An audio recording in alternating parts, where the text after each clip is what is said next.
So Necropolis is upon us, and I gotta be honest, I like where this league is heading. I like these really intricate crafting type of leagues where it takes the community a little while to kind of figure out how best to utilize the league mechanic, and we get different strategies and yada yada. In my opinion, these are the most fun type of leagues. Leagues like Affliction were fun, but these like juicing leagues, they're fun, but I like these type of leagues. These type of leagues are really kind of what grabbed me. But we're not here to talk about the league, okay? That's for a different day. We need to dig into that league before we can really kind of understand what's going on. I want to talk about the patch changes. I think this is one of the better patches that we've seen in a while. There's a lot of really, really good changes here. I think some of the changes haven't gone far enough in terms of really changing the meta. But overall, there were some excellent changes here. So let's dig into it. The first thing I actually want to talk about is a change that I don't like. And it is the change to the league mechanic. So now they are adding the league mechanic to the Atlas tree, and I actually don't really like this change. I feel like the league mechanic should just be 100%. It should just 100% the league mechanic. I understand that some people don't care about league mechanics and they just want to fucking farm strong boxes and div cards and whatever. I think every league should have, just give me full power of the league. Just juice the fuck out of it. If I don't want to interact with the league, then I don't have to interact with the league. But don't have me spec into the league just to interact with it, because you're going to feel kind of, I feel like you're going to want to spec into these league mechanics anyway, just because it is the league mechanics. So I actually don't like that change one bit. I hope they never do this again. But yeah, I'm assuming some people don't mind it. I think they think it's a good idea just because some people really just don't care about new leagues. They just, want to farm the same exact thing with the same exact build in the same exact way with the same exact people. Every league, they do the same thing over and over again. And I kind of get that. So it is what it is. The next change that I want to talk about are the changes to the Uber bosses. So Uber bosses can no longer, you can't spec into Uber bosses on the Atlas, which is a big change in that Uber bosses are now going to require some sort of input. You're going to have to try to farm these Uber bosses in a different way. And that just doesn't require just like, oh, now it's time to Uber. Let's just spec it on the Atlas. That's just not how it's going to be. They're going to drop from these new T17 maps. And these T17 maps are meant to bridge the gap between regular pinnacle bosses and Uber pinnacle bosses. And I kind of like that idea because that allows that bridge. There is quite a big jump between pinnacle and Uber bosses. And now we have the ability to not only have builds that can kind of reside in between there, but also thrive there because of what these T17s drop. So these T17s are going to drop these Uber fragments. You're going to need 5 Uber fragments to fight these Uber bosses. So that's going to be an economy in and of itself. And there's also going to be uniques in there.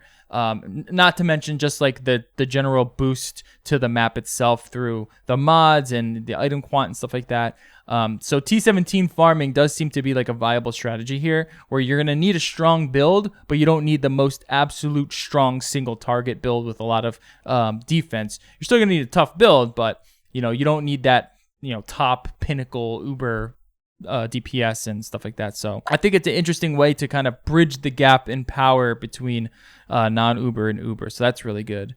The other really big change that I'm super excited about, and I know a lot of other people are excited about, is they are removing sextants. So there's no more compasses. You don't have to worry about like running your 100 maps and then, now I gotta fucking trade for another hour, 2 hours to get all the sextants I need for the next 100 maps. You don't have to worry about that. Everything has kind of been delegated to scarabs. They overhauled scarabs, and all of the stuff that you would kind of want in terms of like encountering these league mechanics are going to be moved to the Atlas tree.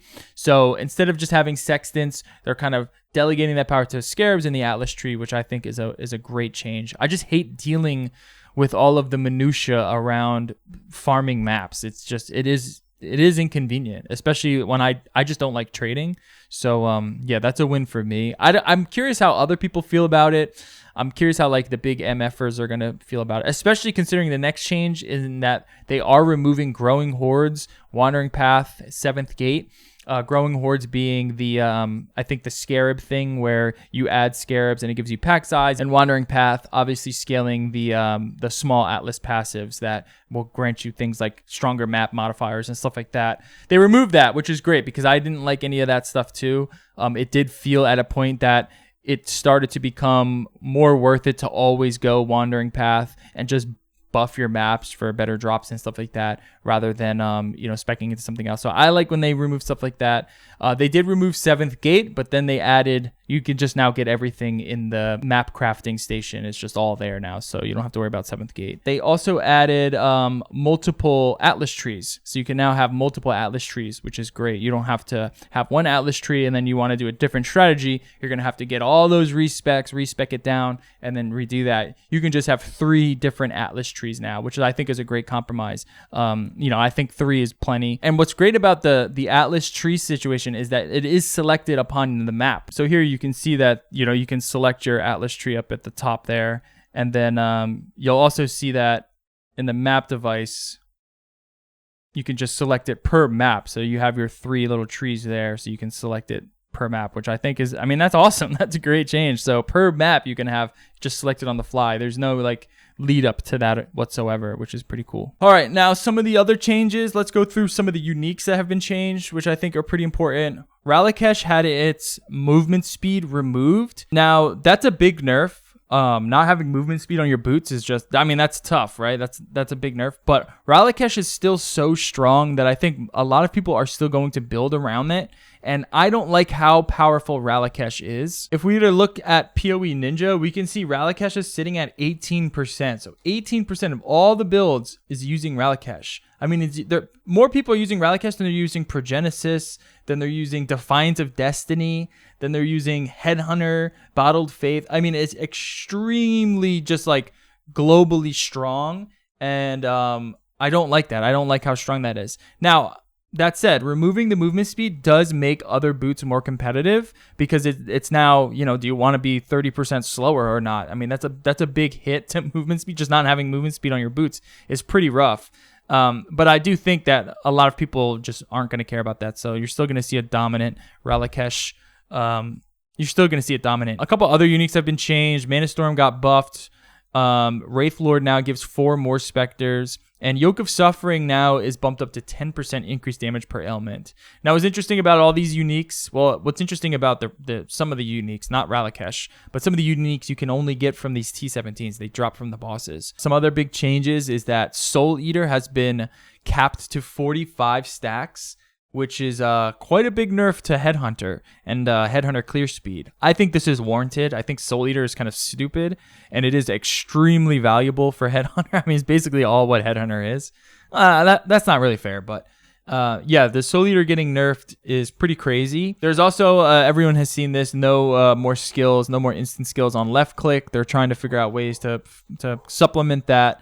I don't mind this loss too much. It did always seem kind of goofy, but this is a big change where Unholy Might as a buff no longer grants 30% Fizz as extra chaos. This buff is now called Chaotic Might, but instead it provides 100% of Fizz damage converted to chaos damage, and also applies 25% chance to apply Wither on hit. Now, this is just the Unholy Might buff in general. So initially, I think some people thought it was just going to be for the Necro. It's actually just the buff in general. And there are a few things that give this buff. So this is a nice little change. And that's a good buff. So this is going to be interesting to see if anyone kind of builds around having this buff. I'm sure there will be. The next change that I think is pretty big is that they changed the ES stun threshold thing. Instead of it applying to your ES, so you can always get stunned for Blood Notch, it's now that your ES is added to your stun threshold. Yeah, that effectively nerfs the shit out of that Blood Notch combo. A big change in terms of farming and unique acquisition is that you can no longer get boss uniques from stacked decks. You're going to need to farm them. They can still get it from Valdos and Voidborn Reliquary keys, but you can't get them from stacked decks, which is where all of them came from. So this is going to mean that bossing is going to be much more lucrative, especially early. So consider bossing as a viable strategy in the early game nowadays, and not just juicing the trying to fucking juice as quickly and as far as possible, as quickly as you can, just so you can get a ton of stacked decks and then turn those into money. A lot of these uniques are going to be valuable, like Star Forges or Void Forges and stuff like that. Bottled Faiths, things like that are going to be very, very valuable. And you have to boss for them now. I would also imagine that they probably are nerfing the drop rate to Valdos and to Voidborn keys. That's just a guess that I have. They did seem to drop like candy in the last league, but then again, everything did. So yeah. A cool change is that they added tattoos back. There's a bunch of tattoos that have come back. You can get some tattoos. They did kind of nerf some of the cooler ones like explosions and stuff like that. But I mean, for supplementing builds, this is going to be really, really valuable. Just having like res, flash duration, proj speed, stuff like that is like really nice to kind of have. There's still mark effect. Something that's just like nice to have as a tattoo. Now talking about some really big early game changes. The first one being the essences. So essences are now a scarab. You can get essences as a scarab, but as a result, they did change the essence Atlas stuff. First of all, you can no longer dupe your essences, and secondly, the essences in white maps can only go up to screaming. You can't get shrieking or deafening essences from white maps anymore. You have to go up to yellow and red maps. This is going to be a pretty big hit for early game, mid game power, just because of how dominant essences are in terms of crafting. I mean, they're just so unbelievably strong. Now, hopefully the league mechanic is able to supplement that for us. I doubt it. The league mechanic has never been good at providing like early game crafting mechanics. It's just they've always been shit at that. They're always really good for like end game stuff, but like early mid game stuff, this is a pretty big change. And when you add this, you couple this with the Veiled Chaos change, where there's no more Veiled Chaos Orb, right? So you don't have the Veiled Chaos Orb anymore. You have to farm Katarina for it. It drops as a Veiled Orb, and it only gives the Aisling Slam, which means that considering how you're trying to craft your item, it's going to require a little bit more. Like if you have to clear your suffixes or clear your prefixes, that's going to cost 2 divine right there, right? So in that early game stage, if you don't have the currency to fully utilize this new Veiled Orb, it's going to be kind of rough. Again, coupling that with the essence change. So it's just something to think about. If you could get unlucky here and you could be screwed. Like I think people are kind of underestimating these 2 changes here. They are going to certainly hinder a lot of that early game, mid game progression just because of how dominant essence crafting and veiled crafting is. Now, this is a nice change because it is tradable. We don't know the drop rate on it. And I mean, if these kind of like drop like 100% on Katarina, then they're probably going to have a lot of them on the market and they probably won't be that expensive. And yeah, it's not going to be terrible, but it is something to think about. It is something to think about for sure. There's been a lot of flash changes. Ruby, Sapphire, Topaz no longer have less damage taken. They're now just like +5 to max res. Very big change. And they're also, a little bit less resistance there. There's also just the less resistance as a mod. And here we can see that we have only up to 20% for additional resistance on the flasks, which is, I think that's okay. I personally think that there's not enough of like a nerf to flask in terms of defensively Mageblood stuff, just because of how strong it is. Mageblood pretty much giving you all of your defenses in a belt, I think is just way too globally strong. And this does kind of address some of that. There will be a little bit of like resistance pressure now on gear, but it's still quite a bit, and there's still quality on flask. So yeah, another big change is that there's no more reduced mana cost craft on flasks. So that's kind of a big change in terms of mana costs, especially with Mageblood. There's a pretty big Mageblood nerf here in it of itself, just not having that reduced mana cost. Mana cost is definitely going to play a bigger role this league than previous ones. And lastly, I want to talk about the skill changes here. So Absolution of Inspiring has got a little bit of a buff. It's got a nice little buff actually. And this skill actually looks pretty strong. I saw that Mathel did a build on it and it looks pretty good. Like it looks like a pretty strong like Stormcall type of skill that scales off of minion damage, which you can get a shitload of. So this is actually really interesting and definitely something that I'm going to be considering. It looks really good, and now it just got buffed by quite a bit. So we also have Archmage changes here, and these changes are pretty big. So Archmage no longer scales off of mana spent or mana cost, and just goes off of unreserved maximum mana. So you 10% unreserved maximum mana. So your sort of like cost loop that you're going to have to need to do previously. You no longer have to do that. You just have to worry about your unreserved maximum mana to getting that added damage. It no longer supports brand or orb skills, but this change alone is really big and kind of puts Archmage back into the discussion in terms of, you know, bringing back other skills. So yeah, this is a big change to Archmage, and it's going to change that sort of mana build meta a little bit, which is going to be interesting to see. Definitely thinking about starting some sort of Archmage type of build. You know, maybe like going back to like the Archmage Ball Lightning skill or something like that. Could be pretty fun. Speaking of which, Ball Lightning is static. You can't use totems anymore to bypass cooldown. This is kind of a given. I was expecting this a little bit. Blade Blast of Dagger Detonation got a 16% buff. Blade Vortex of the Scythe got a 25% buff. Explosive Trap of Shrapnel got buffed slightly in terms of its base damage, but it got its AoE heavily nerfed. So this is something to think about.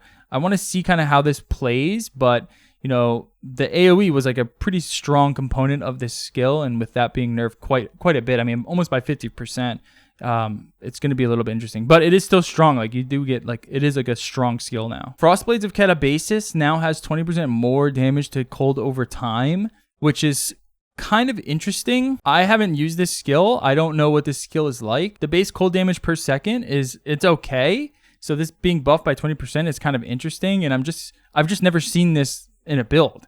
So something that I'm interested into seeing. These aren't the biggest numbers ever, but you know, Frostblink had its effectiveness buffed by 40%. So that's not bad. Kinetic Bolt of Fragmentation has pretty much gotten destroyed. It's got its shotgun removed, its spell scaling is gone, and its effectiveness was nerfed. I'm not exactly sure how strong this skill is going to be currently.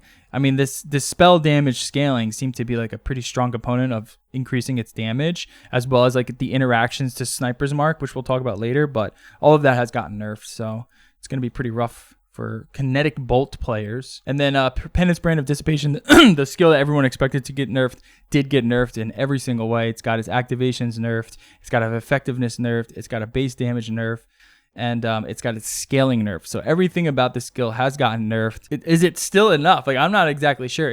I think people have been saying it's got a nerf around like 60%. That seems to be about what the nerf is lining up to be, is like an overall 60% nerf, especially to the top end. So it's a pretty rough nerf, but it's still so unbelievably strong that it's probably fine, to be honest. I don't know if that's enough of a nerf to dissuade people from using it, especially as meta. I mean, just the fact that it's a physical spell also is just so strong in and of itself. Power Siphon of Archmage got buffed by 40%. It's got its scaling buff by 40%. So that could be an interesting Wander type of playstyle. There's also a new Wander skill that looks really, really interesting. So here you can see these like two wisps follow around the character. They're going to also kind of cast your wand spells or wand skills or attacks. Which, I mean, that seems kind of good, especially for something like Power Siphon. Not specifically Kinetic Bolt, but Power Siphon maybe is a good choice for that. So that's something to think about there. That could be a really strong skill. We got Sniper's Mark getting gutted. Damage has been nerfed by 20%, and its extra proj got nerfed. It's only 2 additional targets now. You can't go up to 4. And I mean, that's nerfing it quite heavily. Yeah, I mean, it's still going to be kind of useful. It's just not nearly as broken as it was, especially with certain mechanics. Stormbrand of Indecision. Now, this is really weird. So Stormbrand of Indecision got nerfed a ton. It got 40% effectiveness nerf. It got 50% longer cast time. It got a 30% nerf to its base damage, and it's got its quality scaling nerf, which is, it seems like it got a heavier nerf than Penance Brand did. And I'm not sure it warranted any nerf. It was a pretty well-balanced skill. I guess because of the playstyle, it deserves somewhat maybe of less damage than what it initially was giving, but I mean, I don't think it required that much of a nerf. It's crazy. I mean, adding, 50% longer cast time is pretty crazy, but yeah, it got destroyed. Summon Raging Spirits no longer inherently gains up to 40% more damage. And the other big nerf is the Tornado Shot has gotten a pretty big nerf. It's got its quality projectile scaling removed, so you can't just add projectiles with quality anymore. It also got its attack speed nerfed by 25%, and it's got its mana cost increased by 20%.